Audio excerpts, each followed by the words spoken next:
কথা বলতে বেকার সব কি হবে কথা বলে? তুমি আগে ভালো মানুষ হও, মানসিকতার দিক থেকে ব্রেনের দিক দিয়ে ভালো মানুষ হওয়া। ভালো মানুষ সবকিছু পায়। আজকে তুমি বলিউড ইন্ডাস্ট্রিতে প্রচুর ট্যালেন্টেড পাবলিককে পেয়ে যাবে, ট্যালেন্টেড, তারা হয়তো আজকে আছে কালকে হারিয়ে যাবে।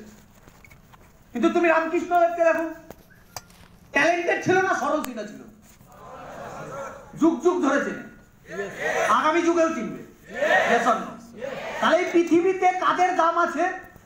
ট্যালেন্টেড পাবলিকের না, যারা সরল সিধা তাদের। সরল জিনিস, সোজা সাপটা জিনিস সোজা সাপটা ভাবে বুঝবো, অত ঘুরিয়ে পেঁচিয়ে বুঝবো না। ক্লিয়ার করছি কথাটা? আজকে যেইটুকানি কথা বলবো তার জন্য আমি প্রথমেই ক্লিয়ার করে দিলাম, একদম সহজভাবে বোঝার চেষ্টা করি, সহজভাবে কথা বলি। আমি ভারী ভরকম কথা বলি না, আমি নিজেও বুঝতাম না একটা টাইম ভারী ভরকম কথা। স্টুডেন্ট হিসাবে বিশাল ফালতু ছিলাম। অনেক গার্জেন বসে আছে ভাবছে তুমি স্টুডেন্ট হিসাবে ফালতু ছিল তো স্টেজে কি করছো? এটাও একটা ভুল চিন্তা ভাবনা।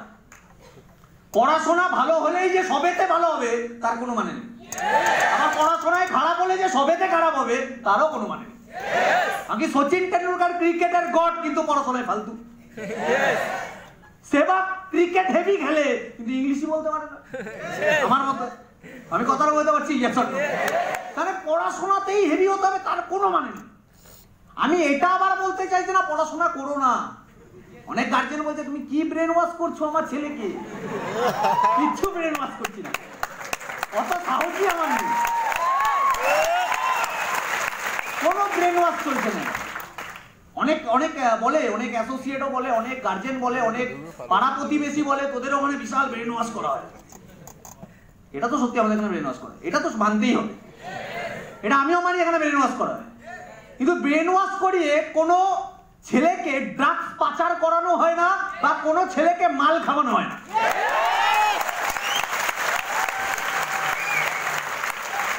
26/11 বলে একটা বই বেরিয়েছিল বলিউডে, আমি জানি না দেখেছো কিনা তোমরা।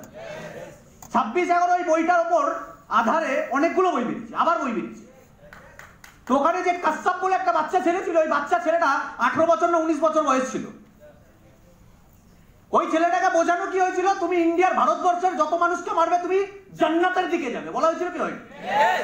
এটা কোথায় বলেছে নাকি কোরআনে বলেছে? মিথ্যে বলেছে, মিথ্যে বোঝানো হয়েছে, মানে মিথ্যে ব্রেন ওয়াশ করানো হয়েছে।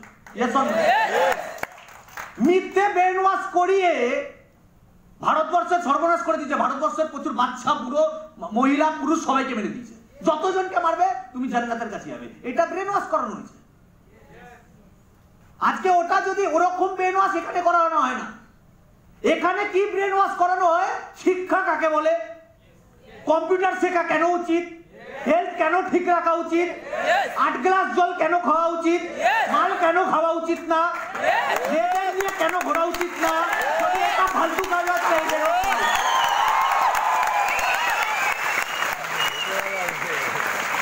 অনেক গার্জেন, আমি আমাদের অনেক ফোন আসে, গার্জেন বলছে আমার ছেলে আপনাদের ওখানে গিয়ে বরবাদ হয়ে গেছে। আমি তখন প্রশ্ন করি, কাকিমা আপনার ছেলে কি করে বরবাদ হয়েছে? মানে কি ভেবে বা কি দেখে বলছেন আপনার ছেলে বরবাদ হয়েছে? না আমার ছেলে এখন পড়াশোনাটা ঠিক করে করছে না। আমি তখন বাধ্য হয়ে জিজ্ঞাসা করলাম মাধ্যমিকে এমনি কত পেয়েছিল? বলছে 40%। আগেও বা কনসা করতো,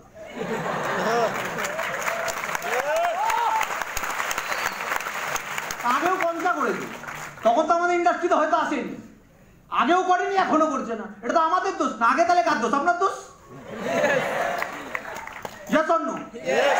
তাহলে আগে যদি করেনি তাহলে তো আপনার দোষ। আগে কাকে দোষ দিয়েছিলেন? অনেক গার্জেন ভাবে আমাদের কি হিট করে বলছিলেন? গার্জেনকে হিট করে বলছিলাম, আমি আমার বাবা মাও আছে, আমি যথেষ্ট লেভেলে সম্মান করি প্রত্যেকটা গার্জেনকে। আগে গার্জেনরা যদি ছেলে মেয়েকে সাপোর্ট না করে তাহলে কোনোদিন ছেলে মেয়েরা বড় জায়গায় যেতে পারে না অত ইজিলি। যদি একটা ছেলে মেয়ে ইজিলি বড় জায়গায় যায় তার পেছনে তার গার্জেনেরই হাত থাকে। আজকে আমরা আর কি ইয়াং জেনারেশন, আমরা পৃথিবীর কারুর সাপোর্ট চাই না, আমরা বেসিক্যালি দুজনের সাপোর্ট চাই, মা বাবা। যখন পাই না তখন মটকা গরম হয়ে যায়, এটাই তো কম। দুনিয়া উল্টো পাল্টা বলছে, সারা বাবা মা উল্টো পাল্টা বলছে। বাবা মা কার কথা শুনছে? পাড়ার লোকটার কথা। পাড়ার লোকের কথা শুনছে। আরে শালা কাকে বেশি চিনো, আমাকে না পাড়ার লোককে? পাড়ার লোক ফিউচারে খাওয়াবে না তোমাকে, বাস্তব কথা তো এটাই। ওই পাড়ার কাকাটা বা মামা বা জ্যাঠা ও চায়ের দোকানে বাবাকে 2 কাপ চা খাওয়াতে পারে আর একটা বিড়ি খাওয়াতে পারে। বাস্তব কথাগুলো বলছি, হেবি সহজ সরল ভাষায় বলছি, যাতে সবার ফিল্টার কিছু প্রবলেম না হয়, ফাটাফাট ঢুকে। আমি ক্লিয়ার করতে পারছি? তবে প্রবলেমটা কোথায়? বাবা মা কাদের বিলিভ করছে? পাড়ার কাকা মামা জ্যাঠা। ফিউচারে কে দেখবে? বাবা ওই কাকা মামা জ্যাঠা দেখবেও না, পুছবেও না, দেখবে কারা? আমরা। Yes or no? তা আমাদের কথা একটু বিলিভ করা উচিত। অনেক অনেক গার্জেন এটাই বলে, বাড়ির থেকে গার্জেন বলে না, বাড়ির অনেকের ফ্যামিলি দেখবে জয়েন্ট ফ্যামিলি, জয়েন্ট ফ্যামিলিতে যতটা আনন্দ ততটা প্রবলেম ইয়াং ছেলে মেয়েদের জন্য। এরা একটা কিছু করতে যাবার আগে 10 জনকে প্রশ্ন করতে হয়, 10 জন এদের প্রশ্ন করে 10 জনকে অ্যান্সার দিতে হয়, 10 জনের 10 রকম ঐতিহাসিকদের মতো মতামত। ঐতিহাসিক বিভূতিভূষণ বন্দ্যোপাধ্যায়, ঐতিহাসিক এই, ঐতিহাসিক প্রবলেম হয়।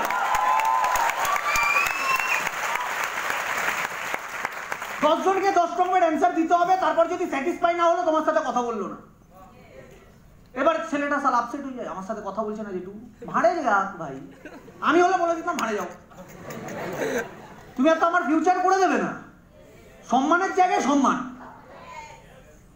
সম্মানের জায়গায় সম্মান, সবাইকে সম্মান করতে নেই, সম্মানীয় ব্যক্তিদের সম্মান করতে হয়। সম্মান সবাইকে করতে নেই। কিন্তু আজকে কি হয়, অনেকে এই যে হল অনেকদিন বাদে হচ্ছে, 1 বছর খারাপ হলো, 1 বছর তো হবেই, 1 বছর বাদে হলের প্রোগ্রাম হচ্ছে।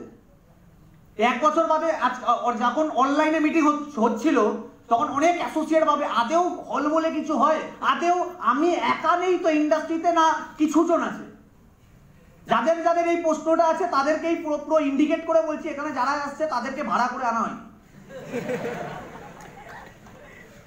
তারা ইন্ডাস্ট্রিতে অনেক দিন ধরে আছে, ইন্ডাস্ট্রিতে তোমাদের মতো অনেকে নতুন আছে, অনেকে অনেক বছর ধরে আছে, অনেকে আবার কিছু দিনের আছে। ইউটিউবেও আছে অনেক ট্রেনিং। Yes or no? তো বিজনেসটাকে অন্য লেভেলে করা উচিত। প্রথম সাকসেসের মিনিংটা বোঝো আগে। আজকের ডেটে ওয়ার্ল্ডের 99, ওয়ার্ল্ড বাদ দাও, ইন্ডিয়ার, ভারতে আছি, ভারতের কথা বলি, ইন্ডিয়ার 99% মানুষ ফেলিওর। কারণ কি? কিছু না কিছু তো কারণ আছে। সব থেকে যদি বেশি বড় কারণ হয়ে থাকে সেটা হচ্ছে প্ল্যাটফর্মের অভাব। কিসের অভাব? প্ল্যাটফর্ম। আগে ছোটবেলা থেকে যখন আমরা বড় হই, বা ছোটবেলা থেকে যখন আমরা বড় হচ্ছি, আমাদের ব্রেনে একটা জিনিস ব্রেন ওয়াশ করে ঢুকিয়ে দেওয়া হয়েছে যে বড় হয়ে পড়াশোনাটা ভালো করে কর, বড় হয়ে কি করতে হবে? দেখো সবাই জানে কি করতে হবে? চাকরি। জোরে বলো। চাকরি। কি চাকরি? কোন চাকরি? কিসের চাকরি? কত স্যালারি? কিছু জানি না, কিন্তু আমরা শুধু জানি চাকরি করতে হবে। আরে ভাই, যে সিকিউরিটি গার্ড সেও চাকরি করে, যে সুইপার সেও চাকরি করে, ইয়েস অর নো? যে সেলুনে নাপিত সেও চাকরি করে, ইয়েস অর নো? আবার কোন কোম্পানির MD, managing director, GM, general manager, এরাও আবার জবই করে। তাহলে ছোটবেলা থেকে আমাদের কিন্তু হায়ার প্রোফাইল জবের দিকে বলা হয়নি এই জবটা তোকে করতে হবে, শুধু বলেছে চাকরি করতে হবে। ব্যাস, এটা আমাদের ক্লিয়ার হয়নি ছোটবেলা থেকে। এবার আমরা জানি চাকরি পেতে গেলে পড়াশোনা করতে হবে, ঢপেই পড়াশোনা করে গেছি, গতানুগতিক পড়তে হয়, পড়ে গেছি। কি পড়লে কোথায় যাব জানি না, আর্টস নেব না, কমার্স নেব না, সায়েন্স নেব জানি না, সায়েন্স ব্রেনে ঢুকছে না, সবাই বলছে না সায়েন্স নে, সায়েন্সেরই লাইন আছে, সায়েন্স নিয়ে নিলাম, দিয়ে 12-এ গিয়ে ফেল করে গেলাম। এটাই তো হয়, এটাই তো হয়। আরে ভাই, আমার ব্রেনে ঢুকবে না, তাও আমাকে জোর জবরদস্তি কমার্সই নিতে হবে। কার প্রেসারে? পাড়া প্রতিবেশী, মা বাবা, টিচার, সবার আমাকে প্রেসার নিতেই হবে সোসাইটিতে বাঁচতে গেলে। সামাজিক প্রাণী আফটার অল, আমি কথাটা বলতে পারছি, আমাকে সামাজিক প্রাণী, আমাকে সবার কথা শুনতে হবে। কেন সবার কথা শুনবো শালা? নিজের লাইফ নিজের মতো বাঁচবো, শুনবো কেন সবার কথা? আমি ক্লিয়ার করতে পারছি হ্যাঁ কি না? আমাকে যদি সাকসেস পেতে হয়, প্রথম এট ফার্স্ট নিজের ডিসিশন নাও। ভালো লাগবে করবো, ভালো লাগবে না কারোর কথা করবো না, নিজে ভেতর থেকে যেটা আনসার বেরোচ্ছে সেটাই করবো। আমি কথাটা বলতে পারছি যে স্যার, আমি যখন প্রথমে ইন্ডাস্ট্রিতে এসেছিলাম 8-9 বছর আগে, তো আমি ইন্ডাস্ট্রিতে যখন আসা তখন আমার বন্ধু বান্ধব রিলেটিভ সবাই অনেকে অনেক কিছু বলেছিল, আমি কারোর কথা শুনিনি। কেন শুনিনি? আমি এইটুকানি বুঝে গেছিলাম, এরা আজ থেকে 10 বছর বাদে বা আজ থেকে 15 বছর বাদে এরাও আমাকে চিনবে না, আমিও এদের চিনবো না। এরাও আমাকে দেখবে না, আমিও এদের দেখবো না। এখন আমার ফিউচারটা নষ্ট করার কোনো মানেই হয় না এদের কথা শুনে। আজকে ইজিলি এরা বলে দিতে পারে, ইজিলি বলে দিতে পারে অনেক কিছু, যে বয়স আছে এখন পড়াশোনা করার বয়স, পড়াশোনা কর, এসব স্মার্ট ভ্যালু করে কিছু হবে না, direct selling industry, network marketing এইসব জায়গায় গিয়ে কিছু হবে না, তুই যাবি হয়তো তোর টাইম নষ্ট হয়ে যাবে, 3 থেকে 5 বছর তোর টাইম নষ্ট হয়ে যেতে পারে, ওই 5 বছরটা কিন্তু তোর লাইফে কেউ রিটার্ন দিয়ে দেবে না। এরকম অনেক কিছু ভয়াবহ কথা বলে দেবে তোমার ব্রেন সেটা অ্যাকসেপ্ট করে আর করে দিলেই প্রবলেম। আমরা যদি এখন টাইমের ভ্যালু বুঝেছি, এই টাইমের ভ্যালু বুঝিয়েছে এই ইন্ডাস্ট্রি, আগে আমরা টাইমের ভ্যালু বুঝতাম না। আগে কোথায় কায় কা টাইম ভাই, সকালে উঠছে 10টার সময়, হ্যাঁ কি না? সকাল 9টার সময় 10টার সময় উঠছে ঘুম থেকে ওরা ব্রাশ করতে করতে ক্লাবে একটা রাউন্ড মেরে, কি ভালো আছিস, সন্ধ্যাবেলায় পার্টি, এটাই তো গল্প। চলে আসলো বাড়িতে, খেলো দিলো, কলেজের জন্য বেরিয়ে গেল, বাইকের তেল নেই, বাবার পকেট দিয়ে ঝেড়ে দিল 100 টাকা, পেট্রোল পাম্পে গিয়ে 100 টাকা, 50 টাকার তেল, 50 টাকার সিগারেট খাওয়ার টাকা। কলেজে গেল, কলেজে কিছু বন্ধু বান্ধব আছে, আড্ডাবাজি মারলো, সন্ধ্যাবেলায় পার্টি হলো, রাত্রেবেলা ঘুমিয়ে গেল, সকালবেলা আবার কেস। এটা তো রুটিন। এরকম করে 5 বছর 7 বছর ইয়াং ছেলেমেয়েরা দিয়ে দেয়, তখন কোনো কাকা, কোনো মামা, কোনো জেঠু কেউ আসে না, এটা বলে না 5 বছরটা নষ্ট হয়ে যাবে তোর এরকম করতে করতে, তখন কেউ বলতে আসে না। যখন একটা ইন্ডাস্ট্রিতে এসে ফোকাস কাকে বলে, ড্রেস কোড কাকে বলে, সাকসেস কাকে বলে, কি করে সাকসেস পাবো, এইসব যখন কিছু করতে যাচ্ছি নতুন কিছু, সব তখন তোমাকে কাকড়ার মতো টানতে থাকছে। আমি বলতে পারছি কথা, সোসাইটি, আমরা এই সোসাইটিতেই থাকি আর এই সোসাইটি থেকেই আমাদের বড় হতে হবে, এটা বাস্তব কথা। এই সোসাইটিকে যারা চিড়ে বেরিয়ে যেতে পারবে তারা সাকসেসফুল, আর যারা বেরাতে পারবে না তারা ফেলিয়ার। এটাই হচ্ছে সাকসেসের ডেফিনিশন, আর কোনো সাকসেসের ডেফিনিশন নেই। এবার সাকসেসের মধ্যে থাকবে struggle, pathetic condition, no, ignore, sacrifice, এগুলো পরের কথা, এগুলো পরে থাকবে, এগুলো ন্যাচারাল, আর এগুলো এনজয় আছে। তুমি আজকে ইন্ডাস্ট্রিতে আসলে, আজকেই তুমি কালকেই তুমি একটা গাড়ি কিনে নিলে, পরশু একটা ব্যাংক ব্যালেন্স হয়ে গেল একটা বড় লেভেলের, তারপরে দিন একটা বাংলো করে নিলে, তারপরে তুমি স্টেজে চলে আসলে, কিছু বলতে না পারলে ওখান থেকে জুতো ছুঁড়ে মারবে, ওটা সাকসেস না, ওটা ম্যাজিক। আর ওই ম্যাজিকটা এখানে ঘটে না, বলতে পারছি কথাটা? ওই ম্যাজিকটা এই ইন্ডাস্ট্রিতে ঘটে না, বা আমাদের টিমে হয় না, এই ম্যাজিকটা অন্য টিমে ঘটতে পারে। কোন টিমে দাদা? অনেক টিমে হয়, শুধু মুখে, ওরা মুখে বলবে, তুমি মজা পাবে, ওই শেষ গল্প, ওটাই ম্যাজিক, ওটাই ম্যাজিক, আর কোনো ম্যাজিক নেই, আলাদা কোনো ম্যাজিক নেই, এটাই ম্যাজিক বলে। তোমাকে ইন্ডাস্ট্রি থেকে সাকসেসফুল হতে গেলে তোমাকে টিকতে হবে। তুমি বলো দাদা কতদিন? 5 বছর। তুমি বলো 5 বছর তখন আমার কোনো ডেভেলপমেন্ট হবে না? 100% ডেভেলপমেন্ট হবে। 5 বছরে তুমি কোটিপতি হয়ে যাবে না। আমি কথাটা বলতে পারছি? দেখো বাস্তব কথাগুলো বলি। ওভার কমিটমেন্ট করার থাকলে আমি অনেক ওভার কমিটমেন্ট করে দেবো। কে বলেছে 3 বছর থাকো কোটিপতি হয়ে যাবে? বুমচাক কথা বলো। আমি হইনি, তোমাকে কি করে বলবো? আমি ভাই নিজেই হইনি 5 বছরে কোটিপতি। আমার লেগে আছে, আমাদের 2 ভাইয়ের টোটাল লেগেছে 10 বছর। কিন্তু কম্পাউন্ডিং বিজনেস তো প্রথম বছরে গ্রোথ দেখতে পাবে না, তুমি বিজনেসেরই নিয়ম এটা। আজকে দুনিয়ার মুখে যে তুমি শাহরুখ খান, একদিনে শাহরুখ খান হয়েছে? ওই ইন্ডাস্ট্রিতে ঘষেছে, ইন্ডাস্ট্রি স্ট্রাগল করেছে। অরিজিৎ সিং মানে যেদিন গান শিখেছে, যেদিন বলিউডে এসছে সেদিনকেই হিট। রেমো ডিসুজা না, কেউ পৃথিবীর কোনো ব্যক্তি নেই যে প্রথম দিনেই সাকসেসফুল হয়ে যায়, প্রথম বছরেই সাকসেসফুল হয়ে যায়। 10 বছর ঘষে ওখানে, 10 বছর অনেক কিছু সহ্য করে, তারপরে কি সাকসেস। উপরওয়ালাও তো পরীক্ষা নেবে রে বাবা।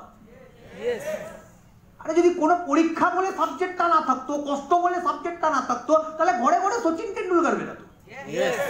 আমি ক্লিয়ার করতে পারছি? সাকসেসের ব্যাপার আছে আলাদা।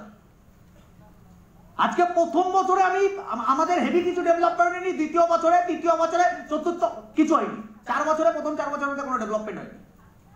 তো দাদা এখন 11 কোটি টাকা কামিয়েছে।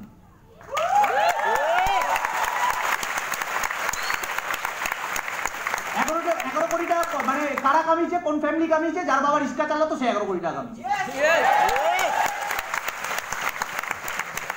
যার বাবা রিক্সা চালাতো সে 11 কোটি টাকার মালিক। এটা অহংকারে বলছি না। অনেকে বলে না স্মার্ট ভ্যালু করে আদৌ কিছু হয়?